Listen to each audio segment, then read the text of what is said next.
Hello, good morning and welcome my dear students. അപ്പോൾ എല്ലാവർക്കും ഒരിക്കൽ കൂടെ എജുമാസ് എന്ന ഈ ചാനലിലേക്ക് സ്വാഗതം. നമ്മൾ ഡിസ്കസ് ചെയ്യുന്നത് മൂന്നാമത്തെ യൂണിറ്റാണ്, അതായത് time and place of supply under GST. അതിൻ്റെ സെക്കൻഡ് പാർട്ടാണ് ഇന്ന് ഡിസ്കസ് ചെയ്യുന്നത്. അപ്പോൾ അതിൽ പ്രധാനപ്പെട്ട ഒരു വിഷയം സ്കോപ്പ് ഓഫ് സപ്ലൈ എന്നൊരു ടോപ്പിക്കാണ്. സ്കോപ്പ് ഓഫ് സപ്ലൈ എന്താണെന്ന് നമ്മൾ മനസ്സിലാക്കി. ഇനി അതിൻ്റെ സ്കോപ്പ്, അതിനകത്ത് വരുന്ന കുറച്ച് കാര്യങ്ങളുണ്ട്, പരീക്ഷയ്ക്ക് വളരെ ഇമ്പോർട്ടൻ്റ് ആയിട്ടുള്ള ടോപ്പിക്സ് ആണ്. അപ്പോൾ അത് മാത്രമാണ് നമ്മളിന്ന് മനസ്സിലാക്കുന്നത്.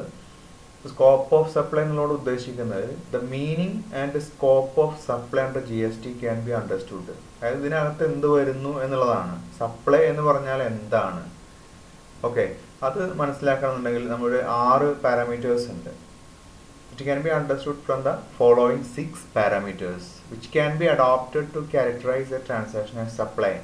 ഒരു ഇടപാട് നടന്നാൽ അതൊരു സപ്ലൈ ആണോ എന്ന് നമുക്ക് മനസ്സിലാക്കണമെന്നുണ്ടെങ്കിൽ ഈ ഒരു 6 പാരാമീറ്റേഴ്സ് വെച്ചുകൊണ്ട് നമ്മൾ അതൊന്ന് പരിശോധിച്ചാൽ മതി.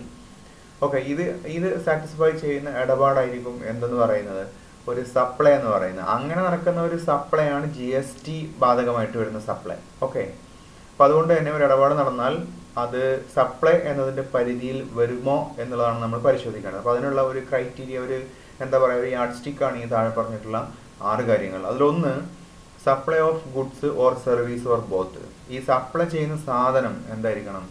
ഗുഡ്സ് ആവണം, സർവീസ് ആവണം, അല്ലെങ്കിൽ അത് രണ്ടും കൂടെ ആവാം. അങ്ങനെയുള്ള കാര്യങ്ങളാണ്. രണ്ടാമത്തത് supply should be made for a consideration. Supply ഒരു കൺസിഡറേഷന് പകരമായിക്കൊണ്ടാവണം സപ്ലൈ ചെയ്യേണ്ടത്.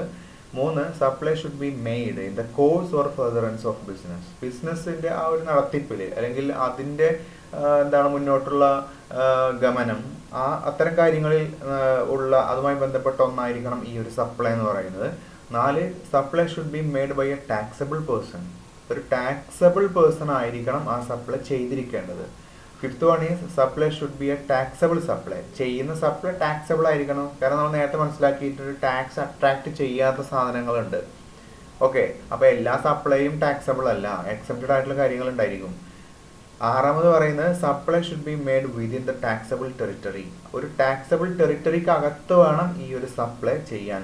അപ്പോൾ ഇതാണ് ഇതിൻ്റെ ഒരു ചുരുക്ക രൂപം. ഇത് വളരെ വിശാലമായ കാര്യങ്ങളാണ്. ഈ GSTയിൽ പറയുന്ന കാര്യങ്ങളെല്ലാം തന്നെ നമുക്ക് കുറേയൊക്കെ റഫർ ചെയ്തുകൊണ്ട് ചെയ്യേണ്ട കാര്യങ്ങളാണ്. നിങ്ങളൊരു പരീക്ഷയെ സംബന്ധിച്ചിടത്തോളം പരീക്ഷയ്ക്ക് എഴുതാവുന്ന രീതിയിൽ ഏതാനും ചില സെൻറ്റൻസുകൾ നമ്മൾ പ്രിപ്പയർ ചെയ്തുകൊണ്ട് അത് വെച്ചിട്ടൊരു പരീക്ഷ എഴുതുക എന്നുള്ളതാണ്.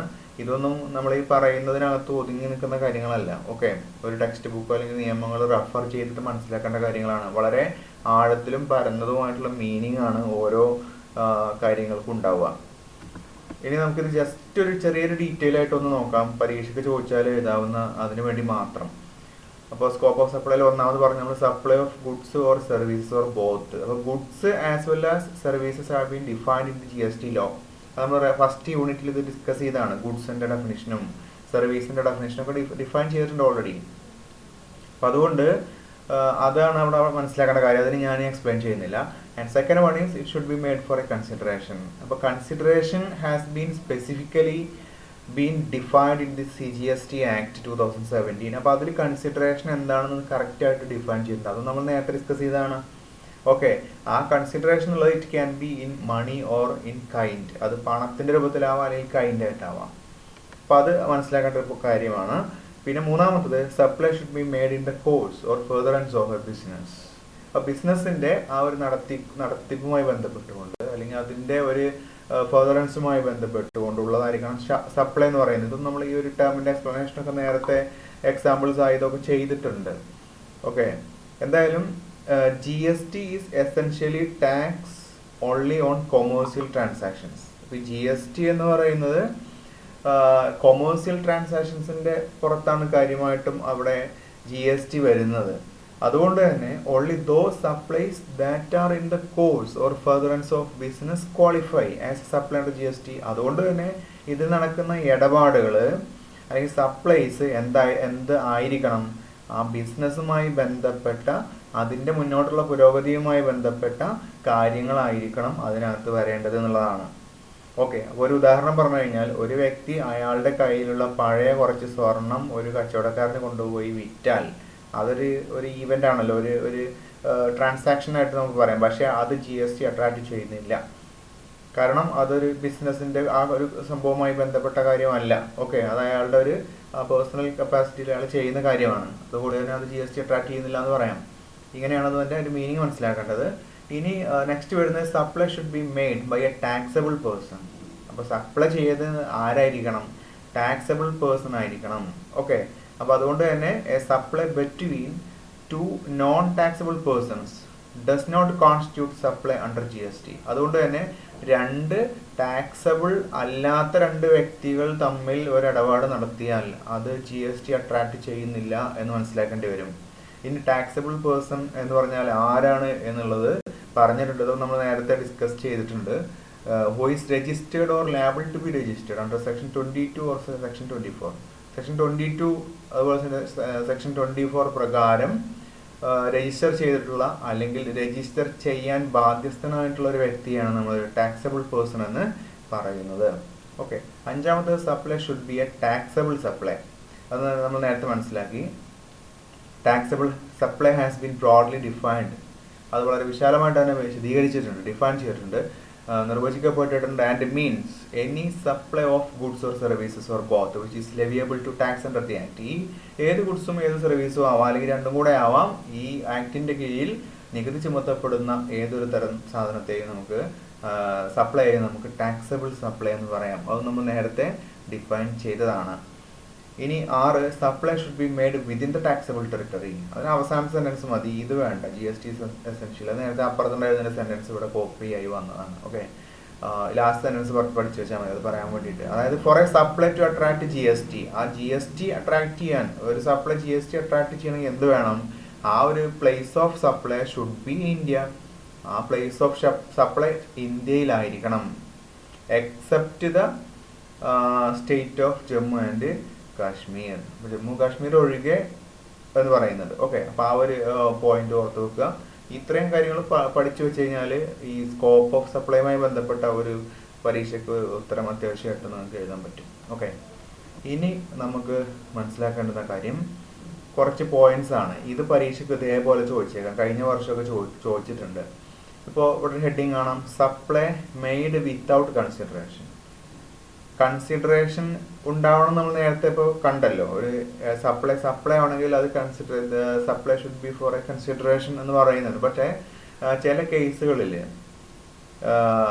ഈ കൺസിഡറേഷൻ ഇല്ലെങ്കിലും അതിനെ സപ്ലൈ ആയിട്ട് കണക്കാക്കുന്നു എന്നുള്ളതാണ്. അപ്പോൾ അത് പരീക്ഷ ചോദിച്ചേക്കാം, what are the activities to be treated as supply even if made without consideration.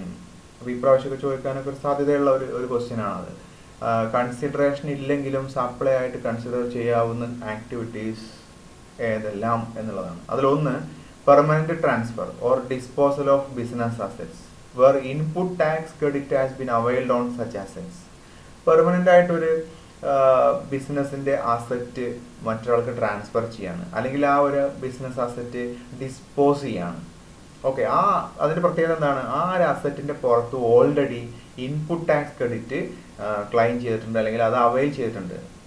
അങ്ങനെയുള്ള ഒരു അസറ്റ് വിറ്റ് കഴിഞ്ഞാൽ അല്ലെങ്കിൽ അത് ഒഴിവാക്കി കഴിഞ്ഞാൽ അതിന്റെ പുറത്ത് ഒരു എമൗണ്ട് കിട്ടി വിചാരിച്ചു. ഒരു പഴയ സാധനം ഒരു മെഷീന് വിറ്റപ്പോൾ ഡിസ്പോസ് ചെയ്തപ്പോൾ ഒരു 50,000 രൂപ കിട്ടിയാൽ ആ 50,000 രൂപ GST അട്രാക്ട് ചെയ്യുന്നതാണ് ഈ പറയുന്നതിന്റെ അർത്ഥം. ഓക്കെ, ഇനിയിപ്പോൾ അത് കിട്ടിയില്ലെങ്കിലും അങ്ങനെയാണ്. അതിപ്പോൾ ഒരു പൈസ അവിടെ കിട്ടുന്നുണ്ടല്ലോ. നമ്മൾ പറയുന്ന എക്സാമ്പിളിൽ പൈസ ഇല്ല എന്നുള്ളതാണ്, കൺസിഡറേഷൻ ഇല്ലാതെയാണെങ്കിലും ആ ഒരു 50,000 രൂപയാണ് അതിൻ്റെ ഒരു ന്യായമായ വില വരുന്നത് എങ്കിൽ അതിനനുസരിച്ചുകൊണ്ടുള്ള GST അവിടെ വരുന്നു എന്നുള്ളതാണ് മനസ്സിലാക്കേണ്ടത്. ഇനി രണ്ടാമത്തെ കാര്യം, supply of goods or services or both. സാധന സേവനങ്ങളുടെ സപ്ലൈ അല്ലെങ്കിൽ രണ്ടും കൂടെ ആർക്കിടയിലാണ്? Between related persons. രണ്ട് റിലേറ്റഡ് ആയിട്ടുള്ള പേഴ്സൺസ്. ഇത് നമ്മൾ നേരത്തെ ഈ ഭാഗം ചർച്ച ചെയ്തിട്ടുണ്ട്. അത് ഇവിടെ അല്ല, നമ്മൾ ഇൻകം ടാക്സിന്റെ ഭാഗം കഴിഞ്ഞ സെമസ്റ്ററിലൊക്കെ ചർച്ച ചെയ്ത സമയത്ത് ഈ ഗിഫ്റ്റ് അങ്ങനെയൊക്കെയുള്ള ഏരിയകൾ ഉണ്ടല്ലോ, അവിടെ ആ ഭാഗത്ത് ഇതൊക്കെ വന്നിട്ടുണ്ട്. Supply of goods or services or both between related persons or between distinct persons as specified in section 25. ഒന്നുകിൽ അതെങ്ങനെയാവാം, റിലേറ്റഡ് പേഴ്സൺസ് ആവാം, അല്ലെങ്കിൽ വ്യത്യസ്ത ബന്ധമില്ലാത്ത വ്യക്തികൾ തമ്മിലാവാം. സെക്ഷൻ 25 പറഞ്ഞ പോലെ. When made in the course or furtherance of business. അത് ഈ ഒരു കേസിലാണ് വരുന്നത്. ബിസിനസ്സുമായി ബന്ധപ്പെട്ട അല്ലെങ്കിൽ അതിന്റെ ഫെർദറൻസുമായി ബന്ധപ്പെട്ട സാഹചര്യത്തിലാണ് അത് എന്ത് ചെയ്യുന്നത്, ഈ ഒരു ട്രാൻസ്ഫർ സപ്ലൈ ചെയ്യുന്നത്. അവിടെ ഒരു കണ്ടീഷൻ പറയുന്നുണ്ട്, provided that gifts not exceeding 50,000, 50,000 രൂപയിൽ കൂടാത്ത കവിയാത്ത ഗിഫ്റ്റുകൾ in value in a financial year ആർക്ക് കൊടുക്കുന്നതാണ്, by an employer to an employee. ഒരു എംപ്ലോയർ അയാളുടെ എംപ്ലോയിക്ക് 50,000 കവിയാത്ത ഗിഫ്റ്റ് കൊടുക്കുന്നു എങ്കിൽ shall not be treated as supply. അത് എന്തായിട്ട് കണക്കാക്കൂല, സപ്ലൈ ആയിട്ട് കണക്കാക്കൂല എന്നുള്ളതാണ്. മനസ്സിലായാലോ? സർവീസ് ആവട്ടെ, സപ്ലൈ ഓഫ് ഗുഡ്സ് ആയിട്ടോ സർവീസ് ആയിട്ടോ രണ്ടുമായിട്ടോ കണക്കാക്കൂല എന്നുള്ളതാണ്. ആ 50,000 വരെയാണല്ലോ ആ ലിമിറ്റ്. അത് ഇൻകം ടാക്സിൽ നമുക്ക് ഓർക്കുന്നുണ്ടാവും. 50,000 വരെ ആ ഗിഫ്റ്റിന്റെ കേസിൽ എക്സംഷൻ കിട്ടുന്നുണ്ട്. 50,000 മുകളിലേക്ക് പോയി കഴിഞ്ഞാൽ അവിടെ ടാക്സ് വരികയും ചെയ്യുന്നുണ്ട്. ഓക്കെ, ഇനി മൂന്നാമത്തെ കാര്യം സപ്ലൈ ഓഫ് ഗുഡ്സ് ആണ്. ഇതിപ്പോൾ ഷെഡ്യൂൾ 1 ആണ് കേട്ടോ. ഈ മുകളിലെ ഷെഡ്യൂൾ നമ്മൾ ശ്രദ്ധിക്കുക. നേരത്തെ നമ്മൾ പറഞ്ഞപ്പോൾ ഈ ഒരു ഷെഡ്യൂൾ 1, ഷെഡ്യൂൾ 2, ഷെഡ്യൂൾ 3 എന്നൊക്കെ പറഞ്ഞ് വരുന്നുണ്ട്.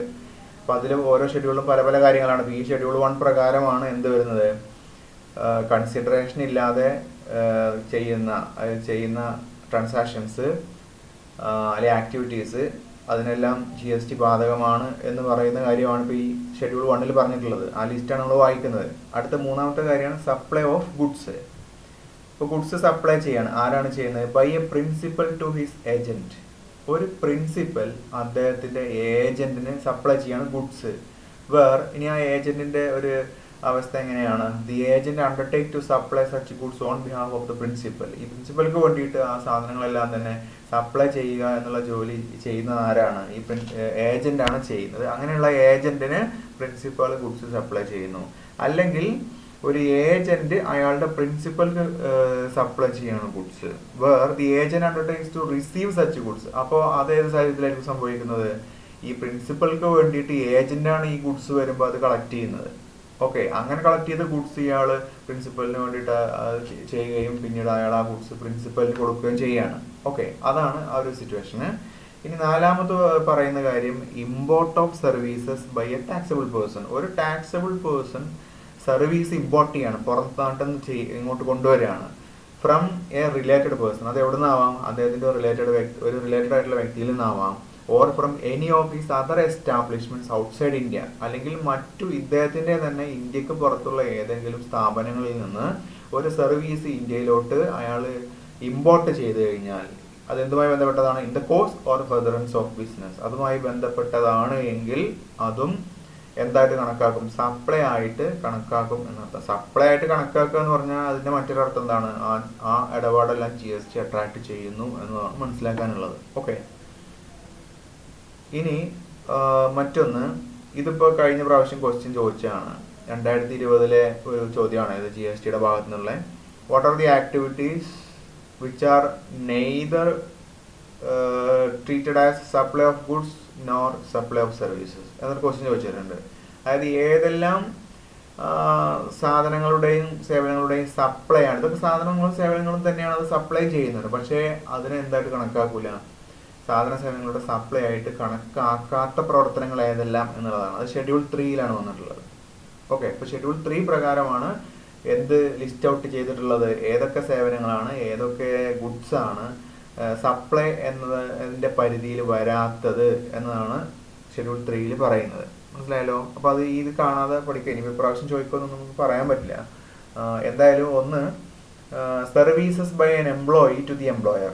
ഒരു എംപ്ലോയി അദ്ദേഹത്തിന്റെ എംപ്ലോയർക്ക് വേണ്ടിയിട്ട് ഒരു സർവീസ് കൊടുക്കുന്നു in the course of or in relation to his employment. അദ്ദേഹത്തിന്റെ ആ ജോലിയിൽ അല്ലെങ്കിൽ ആ ഒരു ജോലിയുമായി ബന്ധപ്പെട്ട എന്തെങ്കിലും ഒരു സേവനം ആ എംപ്ലോയർക്ക് ചെയ്തു കൊടുക്കുന്നു. അപ്പൊ ഇങ്ങനെ എംപ്ലോയിക്ക് വേണ്ടി ജോലി ചെയ്ത് കൊടുക്കല്ലേ, അതെന്തായിട്ട് കണക്കാക്കുന്നില്ല എന്നുള്ളതാണ്. സപ്ലൈ ഓഫ് സർവീസ് ആയിട്ട് കണക്കാക്കൂല എന്നുള്ളതാണ്. ഇനി രണ്ടാമത്തത് services by any court or tribunal.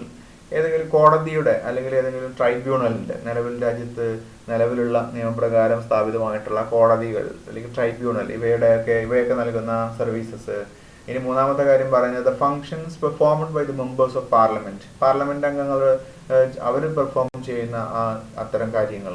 അതുപോലെ തന്നെ നമ്മുടെ സംസ്ഥാന സ്റ്റേറ്റ് ലെജിസ്ലേച്ചറിലുള്ള മെമ്പേഴ്സ് MLA-മാരൊക്കെ ചെയ്യുന്ന കാര്യങ്ങൾ, പഞ്ചായത്ത് മെമ്പർമാർ, മുനിസിപ്പാലിറ്റിയിലെ മെമ്പർമാർ, മറ്റു ലോക്കൽ അതോറിറ്റിയിലെ മെമ്പേഴ്സ്, ഇവരെല്ലാം തന്നെ ചെയ്യുന്ന കാര്യങ്ങൾ, ഇതൊക്കെ ഒരുപാട് കാര്യങ്ങളാണ്. ഇതൊന്നും സപ്ലൈ ഓഫ് സർവീസോ ഗുഡ്സോ അല്ല എന്നാണ് ഈ പറയുന്നത്. പിന്നെ മറ്റൊന്ന് B, the duties performed by any person who holds any post in pursuance of the provisions of the constitution in that capacity. അതായത് ഒരു വ്യക്തി അദ്ദേഹത്തിന് ഒരു ഭരണഘടന നൽകുന്ന ആ ഒരു പ്രൊവിഷൻസ് ഉപയോഗിച്ചുകൊണ്ട് ആ ഒരു കപ്പാസിറ്റിയിൽ അദ്ദേഹം പ്രവർത്തിക്കുന്ന സമയത്ത് ഒരുപാട് കാര്യങ്ങൾ ചെയ്യും. ആ ഡ്യൂട്ടീസ് ഒന്നും പരിധിയിൽ വരുന്നതല്ല.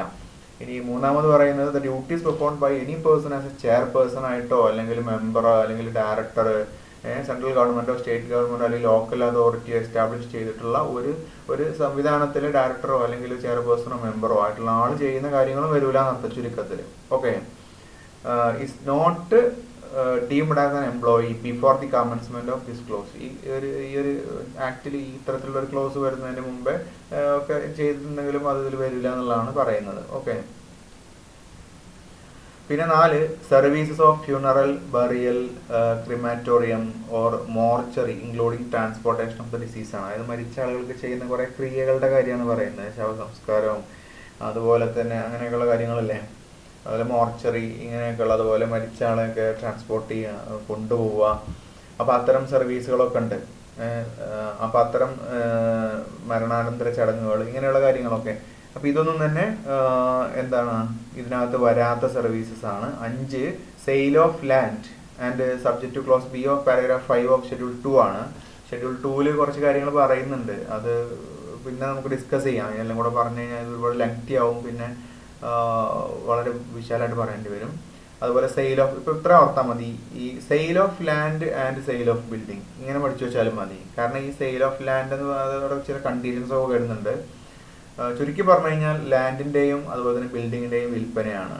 കാരണം ലാൻഡ് വിൽപ്പന ഒരു ലാൻഡ് റിമൂവബിൾ പ്രോപ്പർട്ടിയാണ്. അത് ഈ GST-യിലെ ഗുഡ്സ് എന്നതിന്റെ പരിധിയിൽ വരാത്ത സാധനമാണ്. ഓക്കെ, അപ്പൊ അത് എന്തല്ല, ഈ GST അട്രാക്ട് ചെയ്യുന്നൊരു സംഭവം അല്ല. ബിൽഡിങ്ങിന്റെ അതുപോലെ തന്നെ ബിൽഡിങ്ങിന്റെ സെയിലൊക്കെ. പിന്നെ അതൊക്കെ കുറച്ച് കാര്യങ്ങളൂടെ അതിനെ അനുബന്ധമായിട്ടൊക്കെ മനസ്സിലാക്കാനുണ്ട്. അപ്പൊ അതിലേക്കൊന്നും ഞാൻ പോകുന്നില്ല. ചുരുക്കത്തിൽ ഇങ്ങനെ ഓർത്ത് വെക്കുക. അതിൽ ചില കണ്ടീഷൻസ് ഒക്കെ വേറെ വരുന്നുണ്ട്. ഇനി 6, ആക്ഷനബിൾ ക്ലെയിംസ് ആണ്. Other than lottery, betting, gambling പോലെ ഇതൊഴികെയുള്ള ആക്ഷനബിൾ ക്ലെയിംസ് എന്തല്ല, ഇതിനകത്ത് വരുന്നതല്ല. അത് സപ്ലൈ ഓഫ് ഗുഡ്സും അല്ല, സപ്ലൈ ഓഫ് സർവീസും ഒന്നും അല്ല എന്നുള്ളതാണ്. ആക്ഷനബിൾ ക്ലെയിംസ് നമ്മൾ നേരത്തെ ഡിസ്കസ് ചെയ്തിട്ടുണ്ട്. പാരിയേഴ്സ് ഓഫ് റെന്റ് അങ്ങനെയൊക്കെ ഉണ്ടല്ലോ. അതൊരു ഡെപ്റ്റിലേക്കുള്ള ക്ലെയിമാണ് നമ്മൾ ഈ ആക്ഷനബിൾ ക്ലെയിം എന്ന് പറയുന്നത്. അതിന്റെ ഫർദറായിട്ടൊക്കെ നമുക്ക് നോക്കിയാൽ കുറെ കാര്യങ്ങൾ അതിനെപ്പറ്റി മനസ്സിലാക്കാൻ പറ്റും. എന്തായാലും ഞാൻ കൂടുതലായിട്ടൊന്നും പറയുന്നില്ല. ഒരു എക്സാമ്പിൾ ആയിട്ട് പറഞ്ഞു കഴിഞ്ഞാൽ അരിയേഴ്സ് ഓഫ് റെന്റ് ഒരു ആക്ഷനബിൾ ക്ലെയിം ആണ്. അതുപോലെ ഒരു പോളിസിയിൽ ഇപ്പോൾ ഒരു പൈസ, ഒരു ലൈഫ് ഇൻഷുറൻസ് പോളിസിയിൽ പൈസ കിട്ടാണ്ടെങ്കിൽ അതൊരു ആക്ഷനബിൾ ക്ലെയിം ആണ്.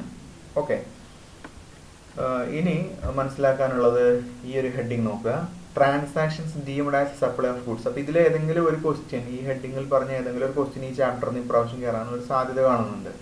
Transactions deemed as supply of goods, ഈ പറയപ്പെട്ട ഇടപാടുകളെല്ലാം തന്നെ സപ്ലൈ ഓഫ് ഗുഡ്സ് ആയിട്ട് നമ്മൾ കൽപ്പിക്കുന്നു എന്നുള്ളതാണ്, അല്ലെങ്കിൽ അങ്ങനെ കണക്കാക്കുന്നു.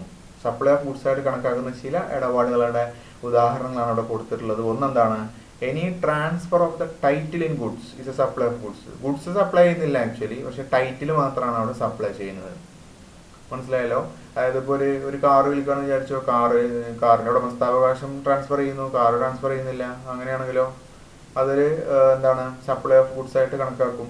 പിന്നെ any transfer of title of goods under an agreement, ഒരു which stipulates that property in goods will pass at a future date upon payment of full consideration as agreed, like hire purchase. ഇപ്പോൾ HP ഒക്കെ ഉണ്ടല്ലോ, HP higher purchase എഗ്രിമെന്റുകൾ.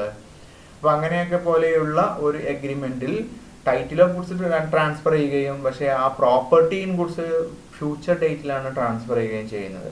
ഈ പറഞ്ഞ പോലെ തന്നെ ഈ ഒരു പിന്നെ ഇതിന്റെ ടൈറ്റിൽ കൊടുത്തു, ആ ഒരു പ്രോപ്പർട്ടി അതിന്റെ ഒരു ഓണർഷിപ്പ് കൊടുക്കുന്നു, പക്ഷെ സ്ഥാപനം കൊടുക്കുന്നത് പിന്നീടാണ്, ആ ഒരു രീതിയിൽ വരുന്നു.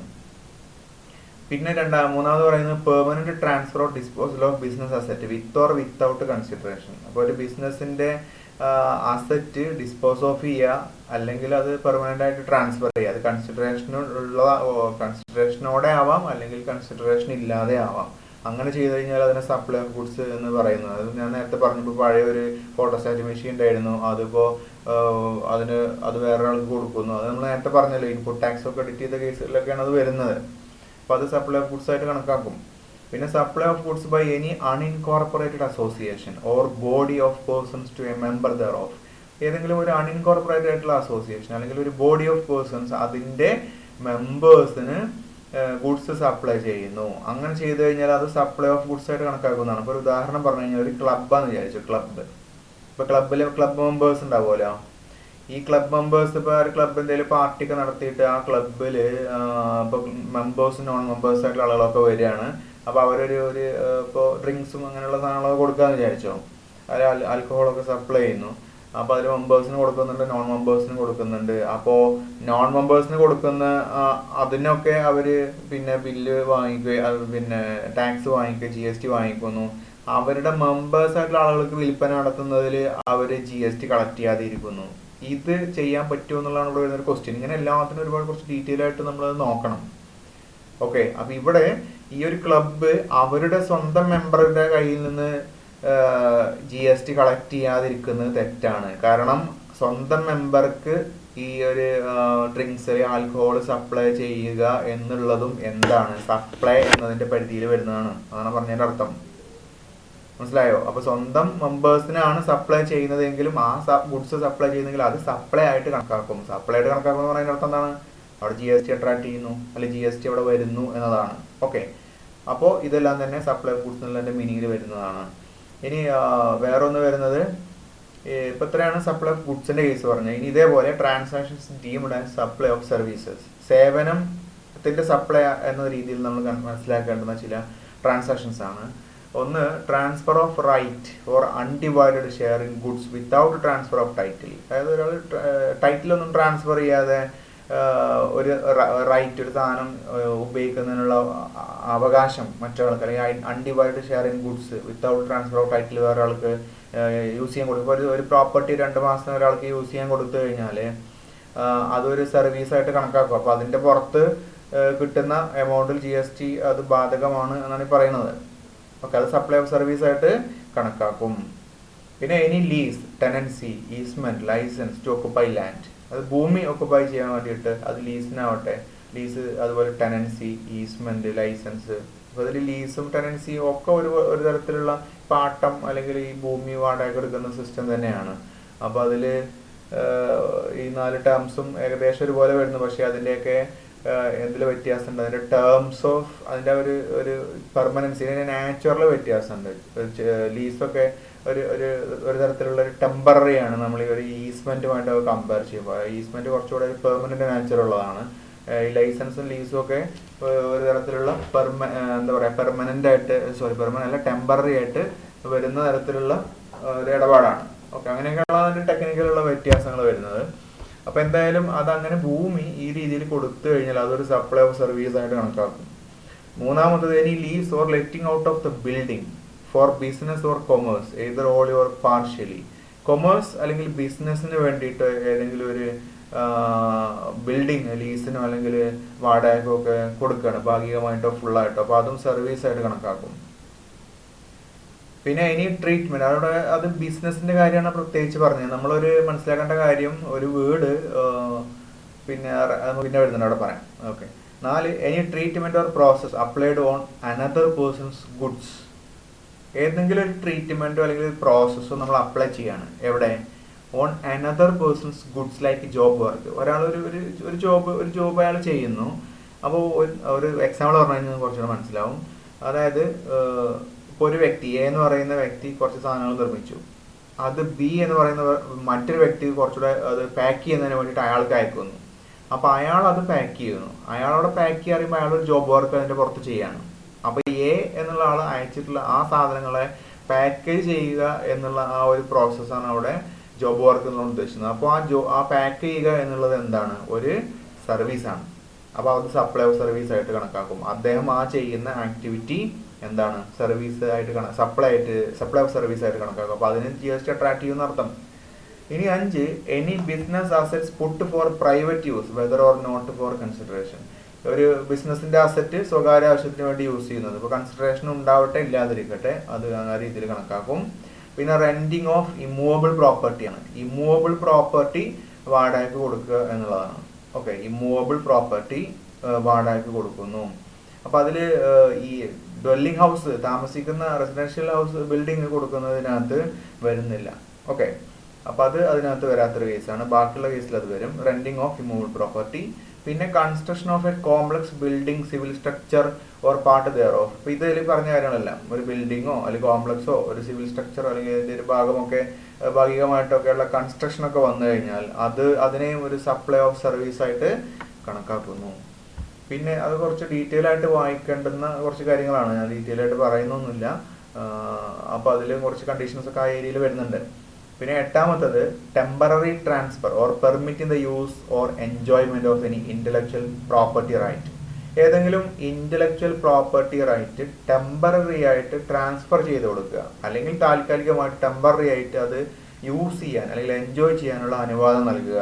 അങ്ങനെ ചെയ്തു കഴിഞ്ഞാൽ ഈ ഒരു ഇന്റലക്ച്വൽ റൈറ്റ് താൽക്കാലികമായിട്ട് പ്രൊവൈഡ് ചെയ്ത് കഴിഞ്ഞാലും സപ്ലൈ ഓഫ് സർവീസ് ആയിട്ട് അത് കണക്കാക്കും. ഓക്കെ, അപ്പോൾ ഫുള്ളായിട്ട് കൊടുത്താലോ പെർമനന്റ് ആയിട്ട് കൊടുത്താൽ അത് ഗുഡ്സ് ആയിട്ട് തന്നെ കണക്കാക്കും. ഓക്കെ, ഇനി 9ാമത്തെ കേസാണ് development, design, programming, customisation, adaptation, upgradation, enhancement, implementation of information technology software. ഈ ഒരു സോഫ്റ്റ്വെയർ സർവീസ് ആണ്. അതിന്റെ ഡെവലപ്മെന്റ്, ഡിസൈൻ, പ്രോഗ്രാമിംഗ് ഇങ്ങനെയുള്ള പറഞ്ഞിട്ടുള്ള എല്ലാ കാര്യങ്ങളും സപ്ലൈ ഓഫ് സർവീസ് ആയിട്ട് കണക്കാക്കുന്നു. പിന്നെ 10ാമത് പറയുന്ന ഒരു കാര്യം, agreeing to the obligation to refrain from an act. ഒരു ആക്ടിൽ നിന്ന് റിഫ്രൈൻ ചെയ്യുക എന്ന് പറയുമ്പോൾ അത് ചെയ്യാതെ അത് മാറി നിൽക്കുക എന്നുള്ള, വിട്ടു നിൽക്കുക എന്നുള്ളതാണ്. അങ്ങനെ ചെയ്യാനുള്ള ഒരു അഗ്രിമെന്റ് ചെയ്യാം. Agreeing to the obligation to refrain from an act. ഒരു കാര്യം ചെയ്യാതിരിക്കുക അല്ലെങ്കിൽ അതിൽ നിന്ന് വിട്ടു നിൽക്കാം എന്നുള്ള രീതിയിലുള്ള ഒരു അഗ്രിമെന്റ്. അല്ലെങ്കിൽ or to tolerate an act, അല്ലെങ്കിൽ ഒരു ആക്ട് ടോളറേറ്റ് ചെയ്യുക എന്നുള്ളത്, ഓർ എ സിറ്റുവേഷൻ അല്ലെങ്കിൽ ഒരു situation, or to do an act അല്ലെങ്കിൽ ഒരു ആക്ട് ചെയ്യുക എന്നുള്ളത്. ഇപ്പോൾ ഇത്തരം ഈ പറയപ്പെട്ട കാര്യങ്ങളൊക്കെ ചെയ്യുക എന്ന് പറഞ്ഞു കഴിഞ്ഞാൽ ഒരു സപ്ലൈ ഓഫ് സർവീസ് ആണെന്ന് പറഞ്ഞത്. അപ്പോൾ എന്തായിരിക്കും അതിനൊരു എക്സാമ്പിൾ ആയിട്ട് നമുക്ക് പറയാൻ പറ്റുക? ഇപ്പോൾ ഒരു വ്യക്തി, ഇപ്പോൾ എക്സ് എന്ന് പറയുന്ന വ്യക്തി ഒരു ബാങ്കിനെ സമീപിക്കുന്നു, ഒരു ബാങ്ക് ലോൺ എടുക്കണം. അപ്പോൾ ഇദ്ദേഹത്തിന് ഒരു കൊളാറ്ററൽ സെക്യൂരിറ്റി ഒന്നും ഇല്ല. ലോൺ കിട്ടണമെങ്കിൽ അയാൾക്ക് സെക്യൂരിറ്റി വേണ്ട, സെക്യൂരിറ്റി ഇല്ല.